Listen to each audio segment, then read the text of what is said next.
இப்போ நம்ம பார்க்க போகிறது கத்திரிக்காய் வாழைக்காய் காரக்குழம்பு.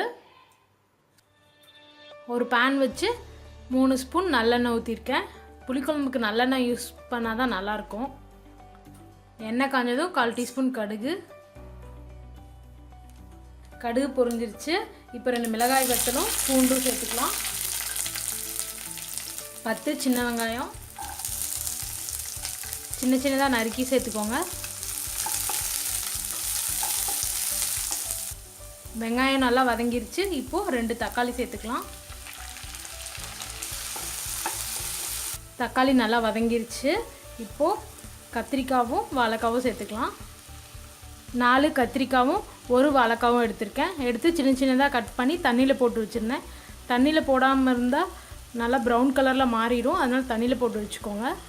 ஒரு 2லேருந்து 3 நிமிஷம் காய் நல்லா வதங்கட்டும். பாருங்கள், காய் நல்லா ஒரு 3 நிமிஷம் நல்லா வதங்கிருச்சு. இப்போ மசாலாலாம் சேர்த்துக்கலாம். 1/4 டீஸ்பூன் மஞ்சள் தூள், 2 டீஸ்பூன் குழம்பு மிளகாய் தூள், 1 டீஸ்பூன் மல்லித்தூள். உங்கள்கிட்ட குழம்பு மிளகாய் தூள் இல்லைனாலும் பரவாயில்ல, நீங்கள் வரமிளகாய் தூள் கூட சேர்த்துக்கலாம்.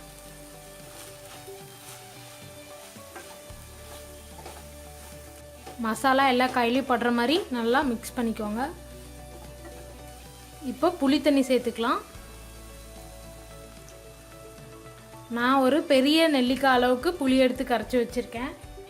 உங்களுக்கு புளிப்பு எவ்வளோ வேணுமோ அதுக்கு தகுந்த மாதிரி நீங்கள் புளி எடுத்துக்கோங்க. நல்லா மிக்ஸ் பண்ணிடுங்க. இப்போது தேவையான அளவுக்கு உப்பு சேர்த்துக்கலாம். இப்போது காய் வேகிறதுக்கான தண்ணி சேர்த்துக்கலாம்.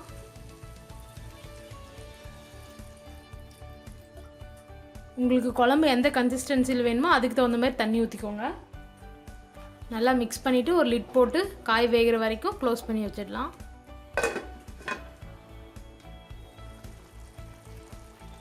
இப்போ பாருங்கள், காய் நல்லா வெந்திருக்கு. குழம்பும் நல்லா சுண்டி வந்துருச்சு. இந்த ஸ்டேஜில் நம்ம ஒரு 1/4 டீஸ்பூனுக்கு குறைவாக வெந்தயப்பொடி சேர்த்துக்கிறேன். வெந்தயப்பொடி போட்டால் நமக்கு இன்னும் குழம்பு டேஸ்ட்டாக கிடைக்கும். இப்போ கடைசியாக இதில் ஒரு 3 டீஸ்பூன் தேங்காய் சேர்க்குறேன். அரைச்சி ஊற்றாமல் இந்த மாதிரி சேர்த்தா இன்னும் குழம்பு நல்லா டேஸ்ட்டாக இருக்கும். நமக்கு நல்லா மிக்ஸ் பண்ணிவிட்டு ஒரு நிமிஷம் இருக்கட்டும், நம்ம இறக்கிடலாம். நம்மளோட குழம்பு தயாராகிடுச்சுங்க.